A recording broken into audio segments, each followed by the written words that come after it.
Hello! Welcome to another episode of It's Going to Be Alright. My name is Niklas and Clay. And I'm Clayton Gwen. And today we're going to talk about... Rhetoric. Yes! The subtle, secret, possibly manipulative way. Manipulative is maybe the wrong word. Yeah, but it's not too far off, because this is an interesting thing. In Norwegian, it's explained as talekunst, the art of speech, would be the direct translation. But in English, you would say the art of persuasion. Persuasion, yeah. So manipulation is maybe a bit of a strong word, but the way that we persuade people in our speech or in our writing to take a certain standpoint and to believe what it is that we are telling them. And I also think it's important here to, when we talk about persuading someone, it kind of sounds like you're trying to fool them into believing something that is not true, or almost being it's forceful. in your benefit. Yeah, in your benefit, but that's not necessarily the case. I mean, you can try to persuade someone by presenting facts about global warming, for example. And there's what I would call very overt and very subtle ways of persuasion, to the point where I think in a lot of scientific and academic writing, we don't really pay attention to rhetoric. It's not really discussed. We don't think too much about it, unless if you're very overtly trying to write what is called a persuasive or argumentative paper.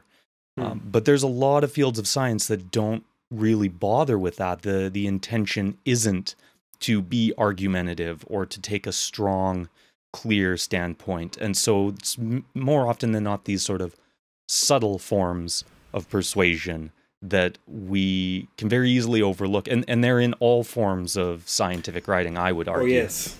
And also in the structure of an article or a dissertation. I mean, just the way that you decide to present different parts of your research, that's a part of that. That's a part of the rhetoric, in my opinion at least, because it has something to do with a good logical flow. And, I mean, arguments have to be presented in like one after the other to make sense. You could say that that's a part of rhetoric, at least to a certain extent. And it's also pretty interesting, especially with the hard sciences, when we're talking about objectivity. Because we think about a part of rhetoric has something to do with subjectivity, trying to persuade someone to have the same opinion as you. But when it comes to objectivity, as you said, it's more hidden. And maybe it's the results from your research that is the actual, what you use to persuade someone into believing the same as you. And I think that there's a struggle that we face in scientific and academic writing, that challenge of trying to decide, am I being objective? Am I being neutral? Or am I being subjective? And am I being, sort of opinionated about my own ideas and justifying those ideas? And now I thought before we would get into the big debate around objectivity and subjectivity, because it's important and we should sit in and discuss that for quite a while. But we need the fundament first. More of a primer for rhetoric. And I've used a visual. I'm going to pull up. So for anybody who is just listening to this, I'll do my best to describe the images. But there's this idea of a rhetorical triangle. And basically with any triangle, there's going to be three sides to it. And this is commonly referred to as Aristotle's rhetorical triangle. I think he lived in about the 300s BC. So we're talking, like, this idea has been with us for over 2,000 years. In ancient Greece. Yeah. And it's still a very crucial part of a lot of public speaking. Obviously rhetoric is a huge part of the advertising industry, politics, any political speech. There is a lot of rhetoric that goes on. But if we think about it as this art of persuasion, well, the three parts of this triangle are what Aristotle called logos, pathos, and ethos. The logos is what you've already mentioned, Nicholas, the sort of logic, the clear reasoning that you provide. What is it that is said or written, and how is it structured in a way that things make sense to the reader or to the listener? And it's the way that you make comparisons or analogies, the way you may use metaphors. It's very often grounded in evidence and proof, which connects very nicely to the ethos side, which is more about developing credibility or trust. I also kind of think that a lot of the proof falls into, or the proof is a way of supporting credibility in the things that you are saying.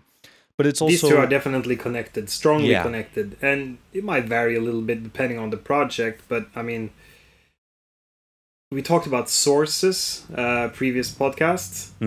When talking about if you want to find a reliable source, you're definitely interested in the credibility of the author. Yes, of who you're pulling on. Yeah. Because using a disreputable or discredited source, if you're relying on it as part of your proof, well, it's going to make you look discredible or untrustworthy. Yes. But it's also, both of these are kind of the cornerstones of a lot of scientific communication. You know, we have logical openings. We've talked about the IMRAD structure. We've talked about the variations of why we open, have, you know, kind of the specific body and then conclude and generalize. We've talked a lot about sources and, you know, how to use them, why to use them. But we also end up talking a lot in our podcasts about this pathos, the third part, the emotional, empathetic, or value-based aspect of rhetoric. And so how we use this is really important. Yeah, and I mean, one idea is that if you read, let's say, some kind of a scientific paper from one of the hard sciences, you could say that objectivity is valued highly. So they have a certain recipe of how they are supposed to write. And you know, don't mention I, for example, stuff like that. That would be a part of their, what do you call it? The ethos. Ethos, sorry. Or the empathetic, value-based side of rhetoric. Yeah, perfect. Another interesting thing, this is just something that I saw on Wikipedia, so now everybody knows where that information is from. But the Romans also had their own version of this. They had the 5 canons of rhetoric, and it's you move through 5 different phases to develop a persuasive speech. So it's invention, arrangement, style, memory, and delivery. So it's obviously based on the pyramid but they had their own version of it. Yeah, and realistically, however you want to go in and break these down, because you could say that each side of the triangle has a bunch of different aspects to it that all build up to forms of communication. Now, we should remember that these ideas, when we're talking about the rhetorical triangle, were predominantly used for oral speech. So this also was, you know, delivery and establishing some sort of credibility in yourself as being somebody who, you know, looks a certain way and uses body language and uses certain types of words or phrases that would make you seem credible and reputable. But a lot of these ideas, even though we lose out on having tone of voice and inflection and body language, we apply many of these same principles into how we write. But definitely, because we can't see the presenter, it kind of comes off as this more subtle form of rhetoric. And I think that that's where we dive into this bigger question of how objective is scientific writing. And we've talked about this in previous episodes where when we talk about how establishing objectivity. Well, yeah, and establishing your research purpose, the way that we have the what, the why, the how questions that we usually encourage people to think about. What are you looking at? Why are you looking at it? How are you looking at it? And establishing problems, puzzles, or gaps for doing your research. Well, all of these end up being value-based decisions. You are making a subjective decision to study something. You are, trying to find reasons to justify why it is important. Why it is important. Yeah. And also, there's also a bunch of other things which, it's a big part of the scientific process, maybe unfortunately, and that is funding, getting money. It's all about absolutely, promoting your own project, and then the rhetoric comes in. You need to be able to, how do you say it in English? Put your own project in a good light, I guess. Yeah, absolutely. Yeah, so, how do you pitch your idea? How do you sell your research to that's rhetoric. Funders? It is. Most definitely. And if you're going to write for if you want to publish in a really nice journal, then the whole process of applying, and then you have to write an abstract that is interesting enough for people to read it, and it seems like, okay, this is important. So there's a lot of stuff that goes into it, and a lot of politics. And then just for your own, for the PhDs who are out there listening, or for people, maybe master's students who are interested in trying to get their research published, you also have to sort of deal with, well, what are the expectations and the expected values of the audience that you're writing for? Because you're trying to convince them that the work you're doing is important. So you're persuading them, right?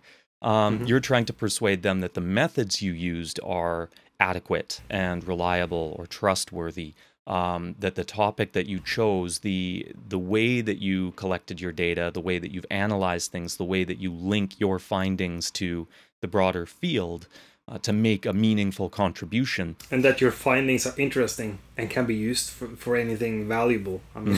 That's also something that sometimes can be difficult to create an argument for. I found something, but I'm not really sure how to apply that to anything that can happen. So you need to be a little bit creative, and then it's all about being how do you say it? Persuasive, no? Persuasive, yeah. Yeah, it's a hard word for a Norwegian speaker to say. It's like a very different from Norwegian words. Just the way the letters come after each other. It's a difficult sound. Yeah, but now you know how I have to suffer through Norwegian a lot of the time. I know how it is. But yeah. Anyways, so the objectivity, subjectivity, this idea that there is objective, neutral science. Well, at least from my standpoint, there's always a subjectivity in the choices and the values that you make, even the values of what you report on. So I think it becomes such a conflated argument that you have, the hardcore old school natural scientists, hard sciences, like, no, the world is very factual and we are just interpreting natural laws. Well, it's also how you choose to interpret that. And then you can have the extreme other side, which is like hyper subjectivity, where of course, there's almost like no meaning in anything because it's only meaningful from like one very narrow subjective perspective. But either way, it doesn't matter both where you fall. In a way. Yeah, you still have to persuade people with your writing. What I do think is important is that even though you read a text where there's no I, it's supposed to be completely objective. That this text, it just didn't pop into existence by itself. Someone wrote it. Someone produced this piece of work, and they did so with an intention. There was a plan. There was something that they found interesting. They were looking for certain answers, or maybe they wanted to justify a certain stance within their scientific discipline, or maybe they wanted to continue their work as a researcher. There's all different kinds of motivation, all different factors that come into the rhetoric and how you choose to present your science. But there's definitely a person that has, or a team of people that has produced this particular product. So So much for objectivity, I guess. So I don't think it's something to really worry about. If you're listening to this and you've been told, oh no, like be as objective and neutral and distant as possible, well, you can only take that so far. But then maybe a good starting point is to figure out how you can be using rhetoric in your writing would be to kind of look at your purpose and maybe think about, are you trying to be really explicit about your purpose and how you want to persuade people, or are you being a bit more implicit? And this comes down to decisions between your purpose and your audience. So, for example, at the Writing Center, we typically go through the problem, the puzzle, or the gap as a way of identifying what a research purpose can be. So if you have a problem, well, there's sort of value decisions that are made there. So maybe you're going to be a little bit more overtly persuasive because you have to point out, hey, there are things that are wrong. There are things that have been done incorrectly. This belief that we have, this theory that we're using isn't right.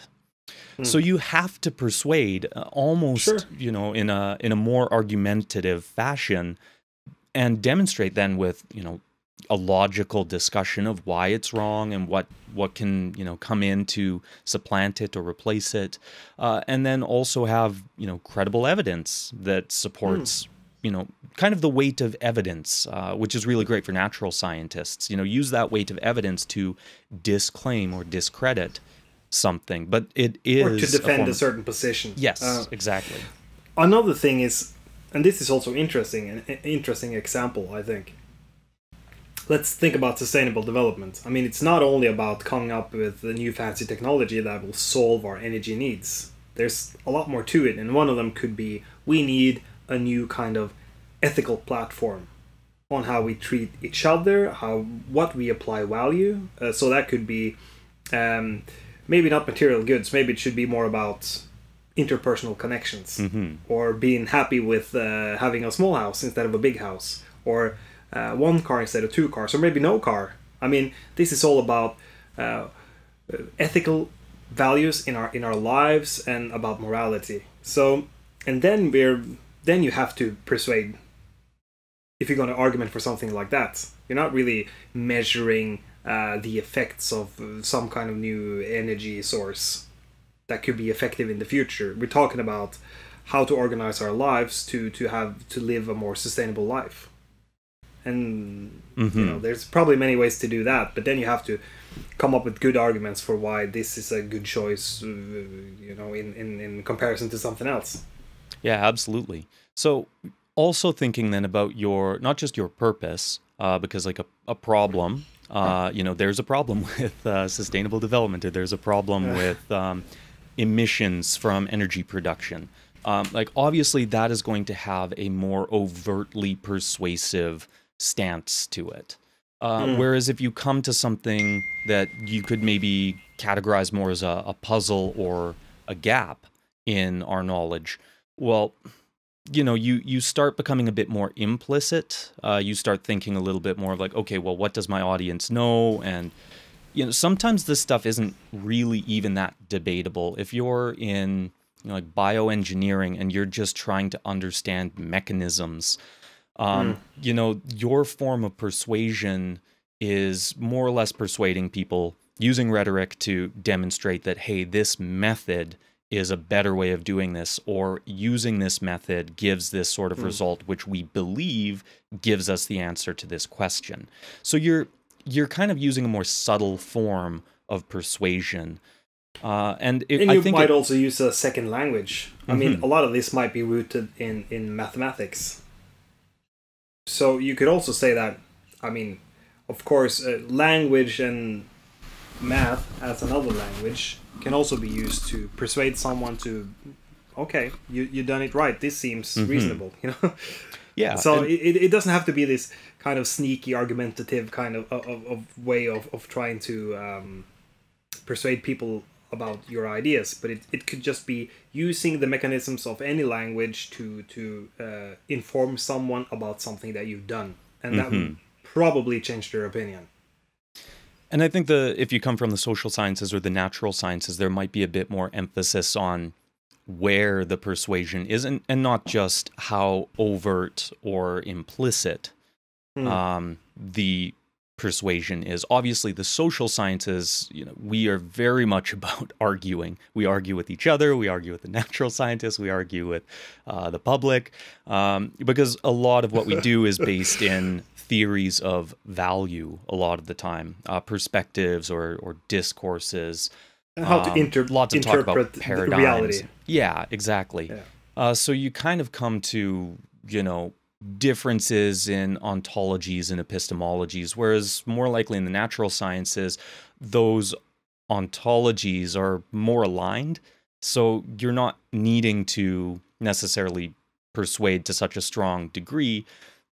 It is demonstrating your methods are right. The math is right. And these answers are right. The interesting thing is that it can sometimes be a little bit invisible. The thing is that there's definitely different ways to interpret, let's say, data that you've been collecting. Most definitely. The point is that the whole process, this is actually an idea I got from a book called Laboratory Life by Latour. He's a French philosopher. Not Latour de France. Yeah. So the other Latour. The other Latour.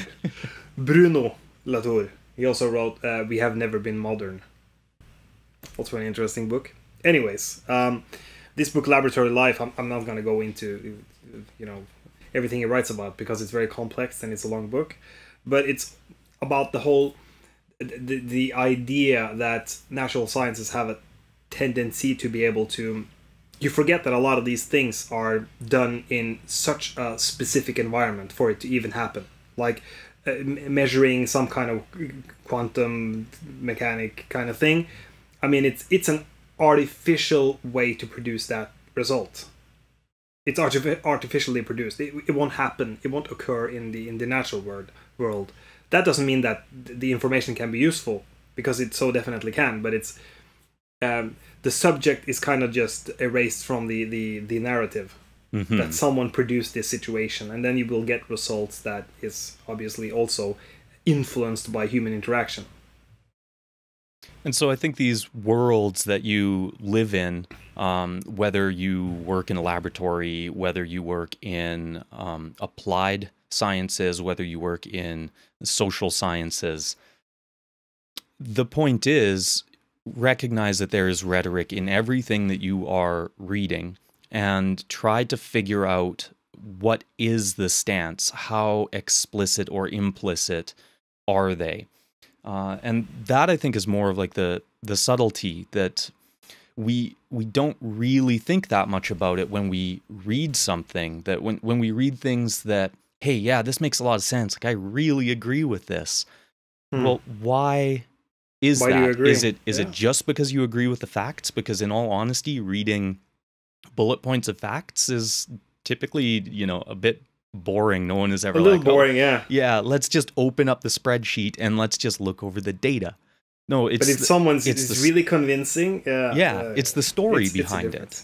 Sure, it's the narrative. And exactly. Is it interesting? And, it has something to do with contextualizing these facts as well. I mean, if the context really touches you, then, then you're convinced. Yeah. Another thing which is... Oh, I was just going to say, definitely use of strong language, use of evocative, emotive language, things that are very clearly trying to paint a picture for you, or the more subtle way, I would say, in a lot of the hard sciences, and things like lab reports, what you're going to end up seeing is more of just, the word novelty. That there's a novel finding, a novel creation, a novel invention. That is also a rhetorical form to persuade you to believe that this is something new and therefore also something important. Yeah, and it should command your attention. Cutting edge. Totally. State of the art, State of the art. Contemporary. So there are a lot of these phrases, these buzzwords maybe that kind of get passed around that are like subtle ways that research writers are linking this idea that, I'm trying to tell you that this is very important without what beating is you the over the head with latest buzzword, Yeah. Because there's something like that in every scientific discipline. There's something that's popular right now. It could be a method, it could be, a specific topic. So bandwagooning or just being a part of that is also persuading other people about the importance of your project. Mm-hmm. So I think not saying that it's a good approach, but it's... Yeah. So a lot of this comes down to framing. How is the reading that you're doing or the writing that you are going to be doing, how is it framed? What is the purpose? And that's where the introduction is probably the strongest point for you to be able to pick this out. So this ties into what we've talked about before on, critical reading and kind of extracting purpose. I can't remember which episode, but we had an episode on extracting purpose in abstract. It's not that long ago. It's from season 1 anyways, because... Okay. Yeah. But maybe we talked about this in the reading and note-taking. But, I think we talked about it then, because we were talking about... Season 2, episode 1? I think so, because we were touching up... we were talking about that this... one example is a book written by Laclau and Mouffe, which is about discourse theory, but it's also heavily influenced by politics, by their political stance. Mm-hmm. They're Marxists, both of them. So, or they have like a PhD in Marxism. Okay, where do you go to get one of those? I don't know. But University of Moscow, maybe. I guess that was bluntly spoken, but the point is that this is something that you need to pay attention to, right? They try to persuade you into to at least to a certain point being adequate for the same political viewpoints as them by demonstrating this through this system of discourse theory. Mm-hmm. Now, one thing that I have noticed in some of the interdisciplinary research, particularly a lot of stuff around environment, sustainable development. I'm planning a lecture right now for first-year master's course, so I'm doing a lot of kind of background reading to, extract what are the big topics right now within the field.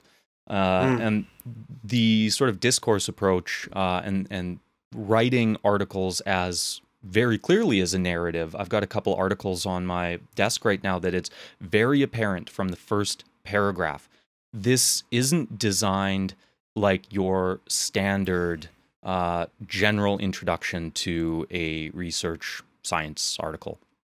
It starts with a story. It sets a very clear setting, almost like you're reading a novel. So I've got one here from Tom Davies. It's called Toxic Space and Time, Slow Violence, Necropolitics, and Petrochemical Pollution. Well, if that title isn't trying to persuade you of something, I don't know what is. So check the titles, right? Like how evocative. Read it again. And remember, this is just the title. I haven't even gotten into the introduction. Toxic Space and Time, Slow Violence, Necropolitics, and Petrochemical Pollution. It sounds like this. That's what it sounds like. Black metal. It's like black metal, it could be, imagine that as the name of a black metal band in like the typical black metal font. Looks like a lot of branches from trees in wintertime that cry. Yeah, totally. Yeah, all the branch kind of names that it's so difficult to even read what it is. Dark Throne and bands like that have that type of logo. Oh, I can't see where this person is from, but I wonder if they're Scandinavian or not. Anyway, we digress.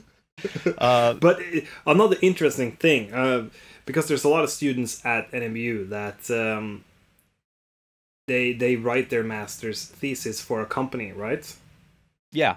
That happens. That they're like, okay, you can write about this topic, or we want more research on this. And then you really need to pay attention to, or then rhetorics is an important part of the project. It has to be, because they have an objective. Mm-hmm. And that objective is more than just, we want you to figure something out. It's money involved. There's a lot of different things. And sometimes it could be people that has been writing a master's thesis about, let's say, some kind of equipment from a producer. It's almost like a giant commercial, Mm-hmm. just backed up with scientific findings. Yeah, that many of these end up, being internship master's positions. I'm not degrading or saying that people shouldn't be doing that. People end up getting jobs afterwards because of writing these sorts of pieces. Some of this stuff may become amazing research. patented. But of course, Sure. there's a large amount of research that is in industry and in research and development, right? R&D. And The a lot point of is that more is, that it might be amazing research. The point is that there is different elements that goes into it. it There is becomes economy, a sales there is- pitch, yeah. Sure, it does. I mean, The corporate that doesn't necessarily politics mean, and everything that It's a goes part of it. behind it. Absolutely. But and in that the will same influence the structure, the project, the rhetoric, everything. Exactly. So in the same way that, there's quite clearly, as you had said, the PhD Marxists, they very clearly have a political stance. Scientific stances as well. Are you strict empiricist? Are you, a post-structuralist? Are you a Marxist? Are you, whatever it is that you may be? There's so many titles these days you can pick and choose. But I think a big part of it is these are not always made explicit to the reader. And this is also part of rhetoric. How are they trying to either very clearly persuade you to believe something or to more subtly persuade you of something? How clear are they about their actual motivations? That's interesting because that's almost about, or it is about your personal philosophical viewpoint of something. Because that could vary, right? You could be let's say a microbiologist, and there could be another microbiologist who's, they have a completely different philosophical viewpoint of the world and its mechanics than you have. And that will definitely influence how you present your science. Exactly. And how you're going to debate with people as well. So you need to keep in mind, too, that scientific communication isn't just about presenting new ideas, but it is very often also about debating existing ideas, pointing out weaknesses, problems, strengths. So we're all wrapped up in this sort of giant interpretation process anytime that we're engaged in science. And I mean, it's been an incredibly... And just in conversation with anyone, to be honest. I'm just thinking about this. I mean, personally, I'm like a cheerful nihilist, in a way. Nothing matters, and you're totally okay with that. Yeah. It's more about that nothing matters, so you can decide what matters to you, right? It's more like that. You're not like the nihilists in The Big Lebowski? We believe in nothing, Lebowski, nothing. I believe in what I find interesting, I guess. Yeah. The point is that, this is a digression, but it gets very, very obvious in bouldering, especially, which I'm into. It's a sub category of climbing. So you climb like a very short wall, but it's very difficult. Each move can be extremely hard. But you don't have to do that many in a row. It's almost like a sprint compared to, let's say, a marathon or some longer distance. The long distance, yeah. The point is that, let's say that you decide I want to get to the top of Mount Everest, right? And everybody's like, yeah, that's a real experience right there. The point is that the experience of topping out a boulder that is 2 meters high, it's not really any different. It's what you make it. That's the point. It's the process of getting there. It's all the things that you go through, all the pain, all the changes you have to make to your personality, and that's meaning to me. So the point is that I can see how my cheerful nihilist viewpoints they sneak into the way that I write and I think about things, and the way I analyze different cultural phenomena when I do any kind of research. Mm-hmm. It's my underlying philosophical, we can call it framework for interpreting reality. So if I'm analyzing some kind of cultural phenomenon, I can kind of see that is my underlying philosophical understanding of the world and how I interpret anything.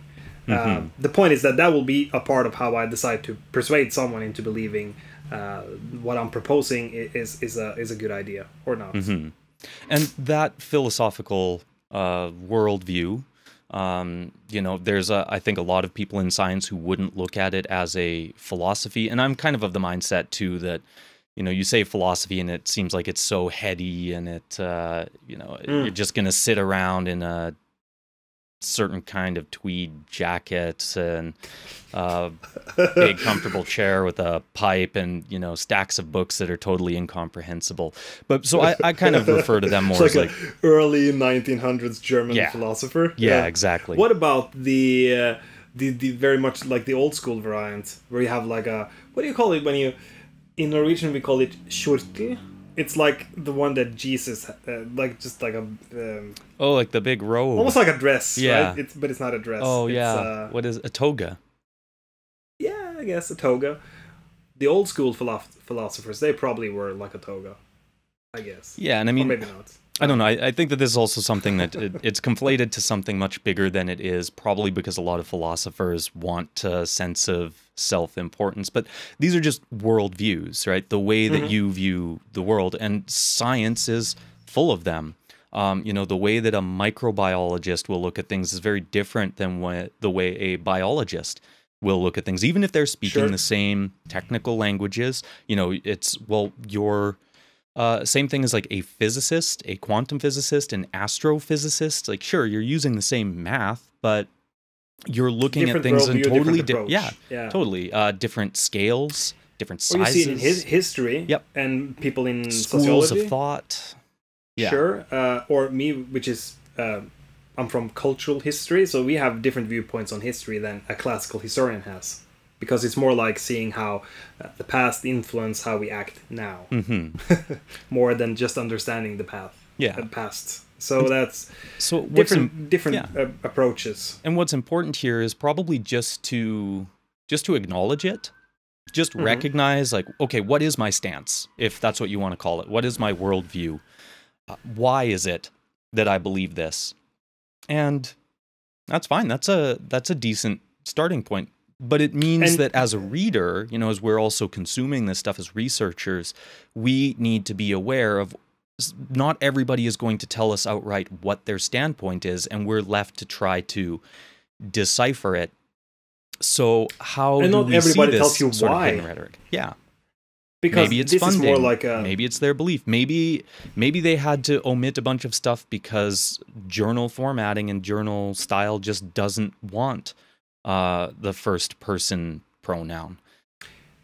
That could be there. There's probably lots of different things, lots of different factors that will affect how what the finished product looks like, and how it ends up trying to persuade the reader of whatever it's about. But it's kind of I mean, we see this happening. This is something that you need to cut out, because now I just forgot what I was supposed to say. Well, I lost it. It just that's okay. It happens. And so I would say that the struggle for a lot of people as writers is, I think it goes back to this idea of, well, you've been told to be objective. And, well, I'm trying to be objective, but, this sort of position keeps coming back in and back in. Or the alternative that I've also heard coming out of the social sciences is, well, frame it very clearly and take your standpoint, have your position. But then the problem is that people, they try to find what their position is. And then there's a bunch of other people telling them, like, no, don't take that position. That's a stupid position. Sure. Like, why would you look at it from this sort of position? That's no. Here are all the problems with it. Yeah, discipline. Yeah, and so you end up in that sort of the persuasive debate before you even are writing anything, and people just end up, I think, getting really confused and trying to, okay, well, I've been told by my supervisor that this is the stance I should take. Well, do you believe in that? Is that really your worldview? Or you're probably going to have worse writing and a worse writing process if you're trying to write from somebody else's standpoint, especially if that standpoint doesn't make any sense to you or doesn't make any sense as a way to do the work you're trying to do or analyze the data that you have collected. So, I mean, there's no simple answer to it aside no from simple answer, but you got to figure this stuff out for yourself. But be aware that this is also part of kind of the, what you would hear as the university politics. It is just a bunch of different worldviews persuading each other why one way is the right way to do things.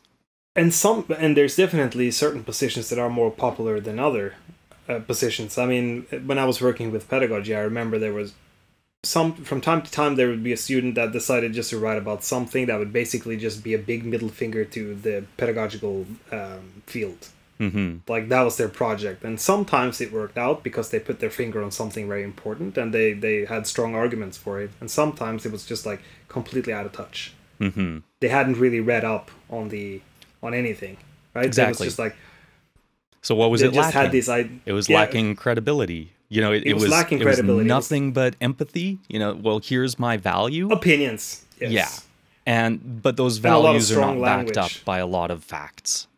Strong language and an opinion with no facts to back it up. Or, I mean, I think if we're talking about rhetoric, it's probably a good idea to bring up fallacy as well, you know, because you want to be very careful then if you're trying to establish credibility. You don't want to be using weak forms of argument. You shouldn't use the red herring. You shouldn't use the straw man. You know, you shouldn't use character assassination. There's a good list for anybody who's listening. I don't have it in front of me on my computer, but there's like this big image you can get. I think they sell it as a poster. Like the common fallacies that should be avoided, and there's like, I don't know, 10 or 15, and they go through and they describe, you know, bandwagon, the slippery slope, and give you more detail. And then the straw man, character assassination, all these things are in this poster, I believe. And a lot of that is a form of rhetoric as well. These fallacies are used because they're strongly emotional, they resonate to people's values, but they're lacking either, you know, strong credibility or a very strong logical reasoning behind it. So this is also something to look out for as researchers, and not to fall prey to them as writers either, that we're relying wholeheartedly on a single one of these corners of the triangle and neglecting one or the two others. And I think what has a tendency to happen, because a straw man is a good example, then you will end up, let's say that you lack any type of actual results that could, that is in your favor. And then you just need to come up with then it's all about strong language to try to argument for your position. And that's problematic because it is quite transparent. Like, but where's the actual, like, is there any science to back this position up? And if it's not there, and sometimes people try to hide it, or they try to pull up the same examples over and over and over again. Yeah. So this is something to be aware of when in your own writing, but also when you just read other people's books and articles and works. There's a long list of different fallacies that you can look up. If you just go to Wikipedia, list of fallacies, I think the ones that are maybe most prevalent for us in science are they're what are considered the logical fallacies. And so we've talked about a few, you know, presenting a straw man, or here I've got the poster up in front of me now. Let me actually pull it up so I can read a few of them out to you, because I think that they're quite interesting to look at. There's actually a whole webpage, yourlogicalfallacyis.com. So I've seen this poster before, and it's very basic, right? Could you share the screen, maybe? I have it on my other computer right now, actually. Okay. Doesn't matter. Anyways, we'll walk through. But the straw man that we've been talking about is where you misrepresent the other side of the argument so that it becomes easier for you to attack. So that is gross exaggeration or misrepresentation or even fabrication of an argument. So the straw man is probably best seen as a rhetorical device for something, say, like anti-vaxxers and that whole argument. And I don't know if any of our or listeners conspiracy theorists. Yeah. Anti-vaxxers there's that, falsified information to build up an argument, which is just, it's simply not true. It is not even, it's not even close to accurate. Flat Earth is another good example. Everybody in higher education and everybody that has been in an airplane is lying about the curve of the Earth. Mm-hmm. Think about that. That's another impressive. one that we might see, and keep in mind, these are all forms of persuasion that rely heavily on emotion, on human value. And that's the danger of these fallacies as a researcher that we want to look out for is one like the burden of proof. Instead of you as the author or you as a reader reading something, the burden of proof isn't on the person who's making the claim. You force another party to present counter proof. So this can also be something, and this is really where conspiracy theorists pop up, I think, is that, you know, they offer like very loose bits of evidence for themselves, but they mostly put it on somebody else to disprove them. Which is weird because there's a lot of evidence that does disprove them, but they're just not going to listen. But the point of it is really that it's like they're religious, to be honest. It's like a religion. And just the lack of evidence that you have is not your fault. It's somebody else's fault for not having stronger counter evidence to what it is that you are claiming. I mean, some of these are just really, really interesting. There's the bandwagon. I think that's where a lot of the buzzwords tend to come from. So it's an appeal to popularity. And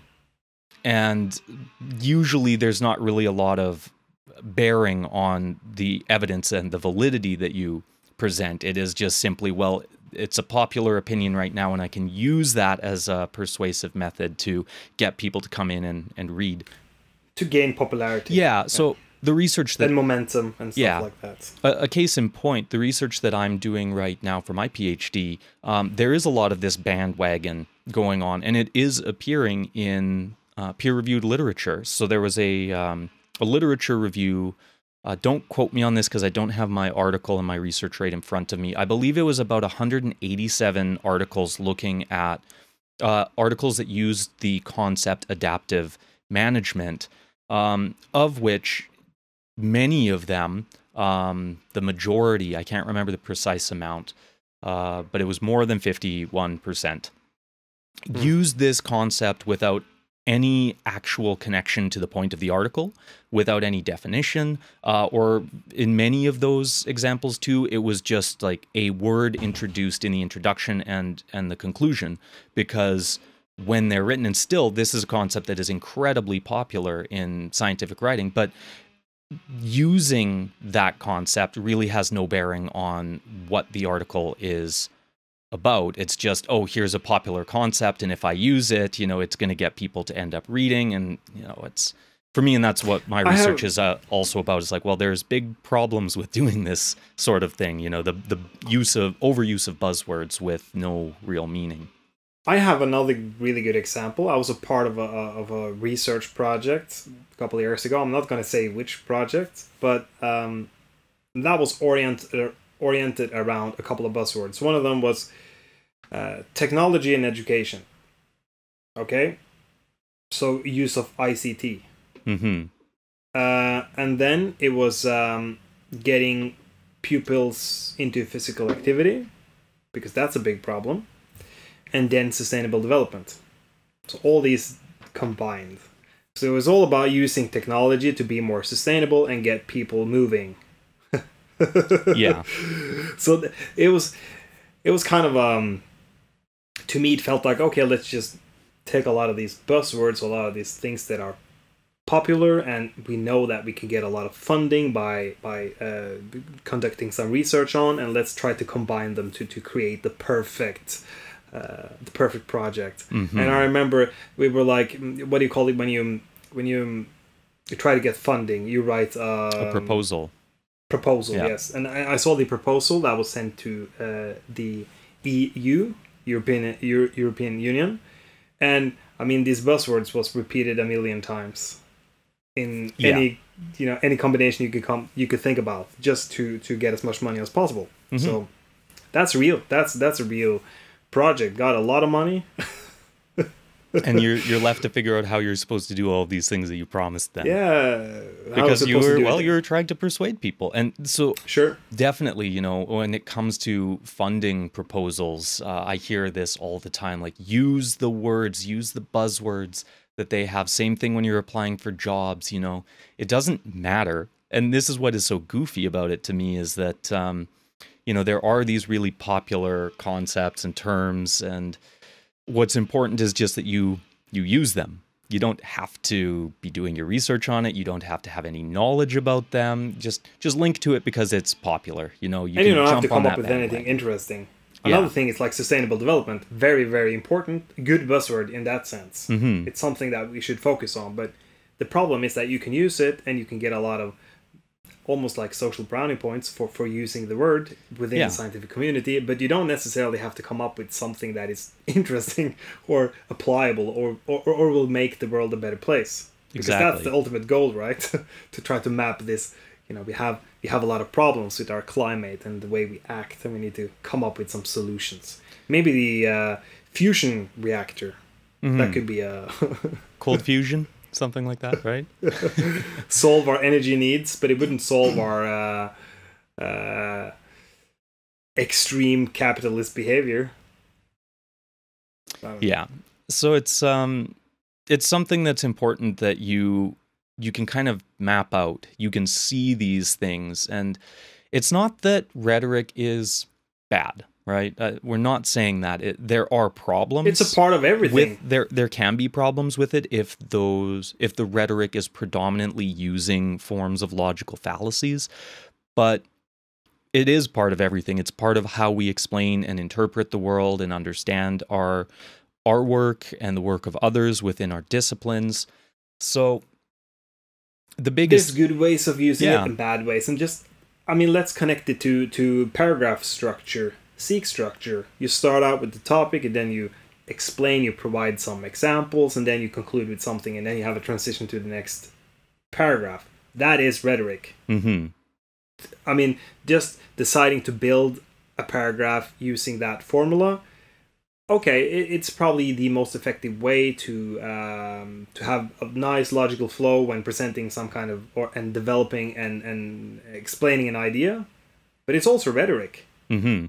But it's not a bad use of rhetoric. No, I would say the principles of writing that we are regularly talking about in the work that the Writing Center does is rhetoric is a big part of what we do as well. And I mean, we're basing it off of, well, other people have been doing this and there's documented evidence that it works. We have evidence that these approaches work and that they make sense to people. There's a lot of other evidence out there claiming that these forms of writing, you know, clear, concise writing, plain language writing, obviously using logic is not a questioned thing in scientific writing at all. Clear writing versus unclear writing. It's also all about rhetoric because, we are talking a lot about clarity in academic writing, and that's something that we can, we want that to happen. We want people to write so people can understand it, and it's accessible to as many people within the scientific community as possible, because then it will have the most effect. But at the same time, there's lots of people that want to write so it's very difficult to understand, because that's that's a rhetorical standpoint they choose, because they want their ideas to come off as much more complex than they might be. Or they're part of an old tradition where higher education was reserved for the rich and famous. And this is also something in other episodes we've discussed for anyone who's been keeping track. But then we could really start talking about rhetoric. we really have some conversations about that sometimes. So yeah, it is, again, it's just a world view.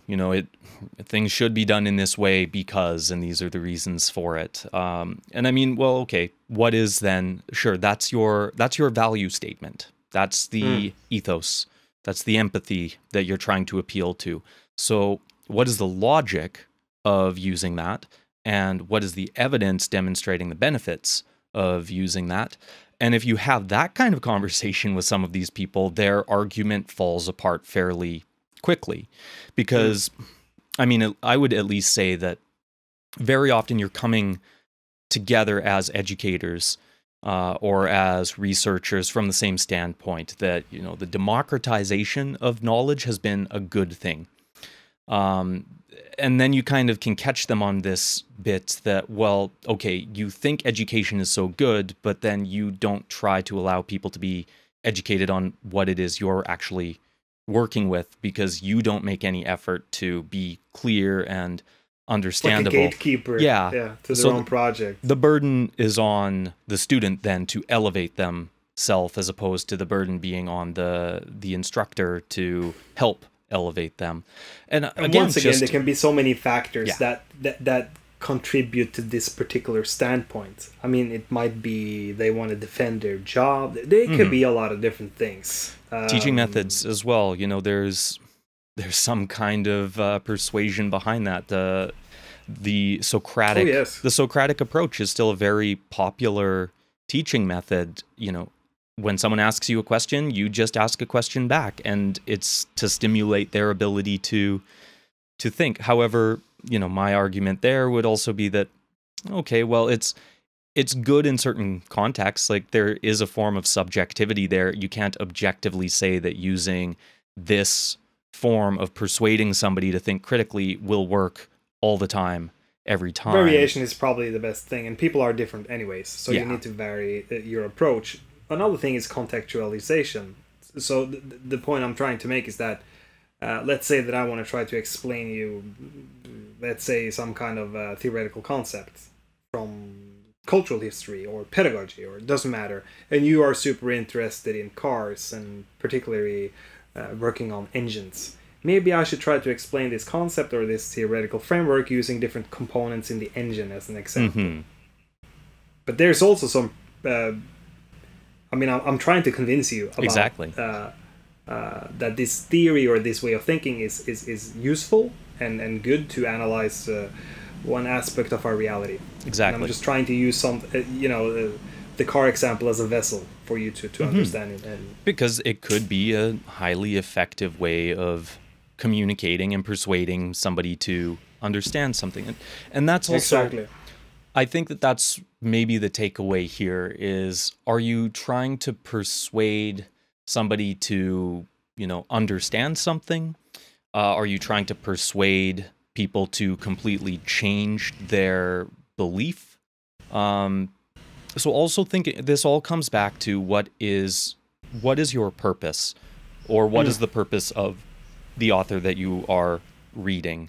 And that's probably going to be the best benchmark of how strong should you persuade. Because if you're trying to just explain something so that people can understand and have a clearer picture, it's not about beating them over the head and saying that, like, this is wrong and this is right. It's much gentler. It's just about expanding understanding. Whereas if you are trying to persuade people to change their belief in something, belief in a method, belief in a theory, belief in a certain type of context, belief in a type of philosophy, you're going to be much stronger. It's going to be more like an attack. And another interesting thing is that, and this is just my personal preference, but if I read a text or I listen to someone talk and they're a little bit more careful, like, it might be like this, it could be like that, it indicates that it could be a certain way, then I'm more likely to be, okay, yeah, maybe you're onto something, because they're not coming off too strong. If they do that, then I'm always getting a little bit suspicious. And that's also a way of convincing someone, trying to, not eliminate any other possibility, but just like being open to it, because then people will think, okay, yeah, hey, he can see, or he or her, the person can see the complexity of the issue, so they can't really come up with, that's the way it is. Yeah. And that's also a way of convincing someone.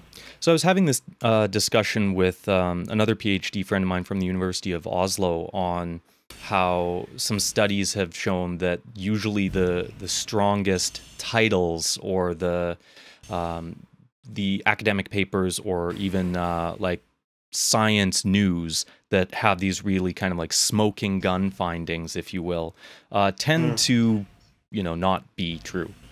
There's a lot more of a sales pitch behind that. So definitely the strength of the language. But so that's a good example of that. The degree of certainty. And sometimes, you can be certain about things. Sure. Other times, that certainty, especially in my case, an example of what I'm writing right now, it's a conceptual piece. So it's, it could, it may. These are the problems. This is a potential solution that we should try to, and trying will help us to realize if it works or does not work. But I'm being quite strong to persuade and point out a lot of problems with current methodology.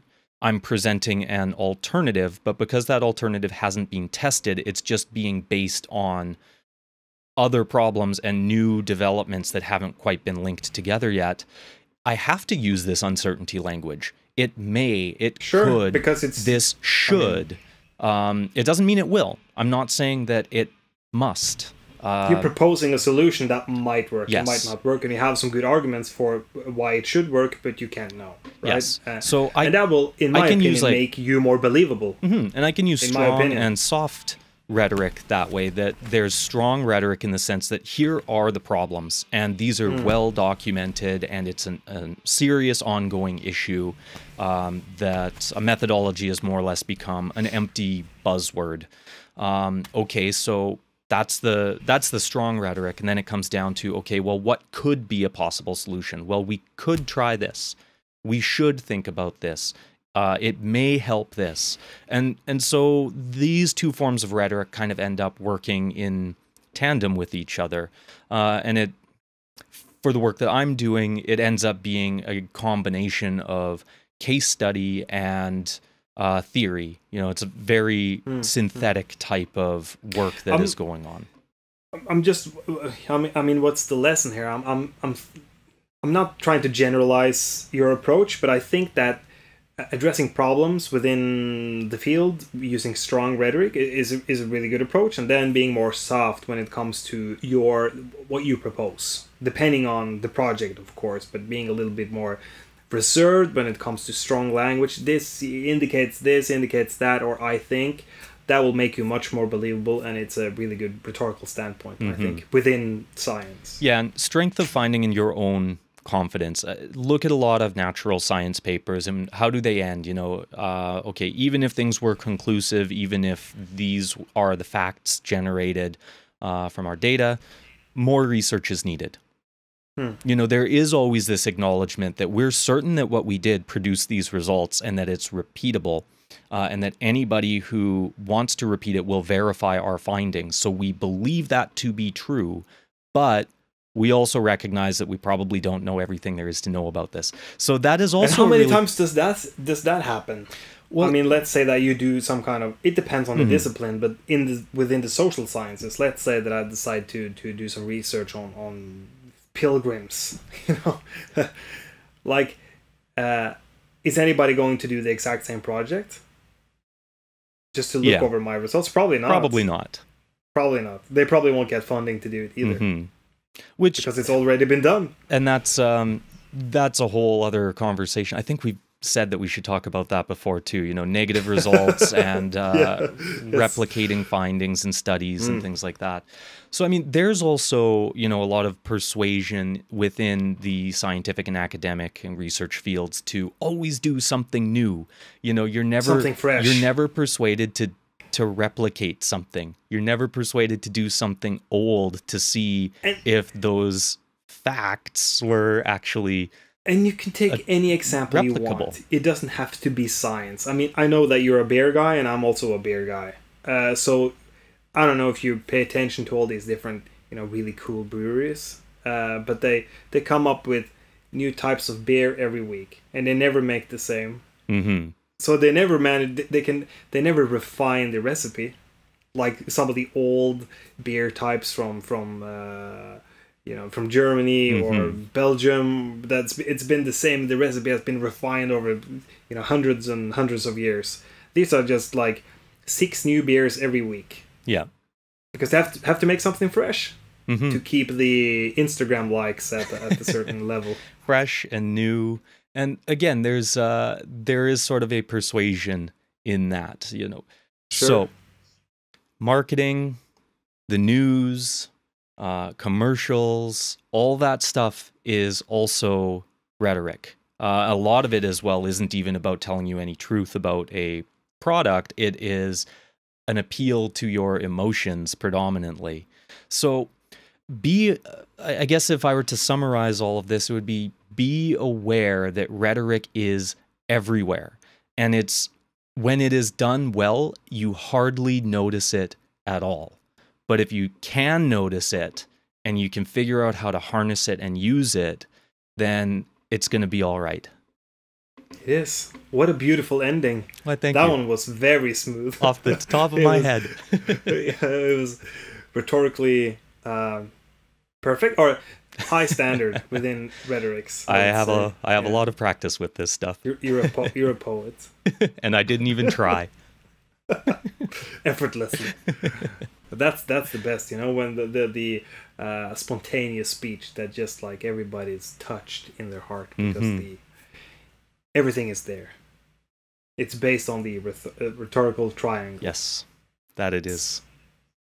For those of you who are interested in a bit more of this, if you are a student or employee at NMBU, I actually have made some resources on how you can apply rhetoric to speech, which goes into a lot more detail on how to structure oral presentations, how to speak with confidence and credibility, and different ways that you can use appeals to emotion to solidify your stance and persuade people to listen and be engaged. Those are available in SWR 100, I believe, in the Defending Your Thesis section. I can't remember. It might also be up on our YouTube channel. I think it's on the YouTube channel, but I'm not sure. But I think so. So have a look if you're interested. It's a wonderfully great skill to be able to have. And it's something that I end up using every day in my research, in my writing, in my podcasting, everything. It's a really, really big help. And hopefully, you know, the information we've had here, the conversations we've had can spark you to go and look into the rhetorical triangle, which I will link in the show description, as well as yourlogicalfallacyis.com will be in the show description if you want to go and learn a bit more about those. And to be honest, what I really hope is that people that are into our podcasts, I hope that they use this as some kind of inspiration to talk about their own, you know, ideas about science with other people. Because that's basically what we do. We can keep our fingers crossed for it. You can always get in touch with us, writing center at nmbu.no. I think that's maybe the first time we've advertised that on the podcast. It's just kind of taking it for granted. We do have some listenership out there, so if there's something you're interested in, you know, reach out, comment on YouTube, or send an email. Just send us an email. Yeah, yes, it's a pretty good way to be in touch. We'll try to talk about your questions and things you're interested in. All right, Niklas, thanks. Thank you again. Thanks again for another great conversation. As always, we'll see you in a couple of weeks then. See you in a couple of weeks.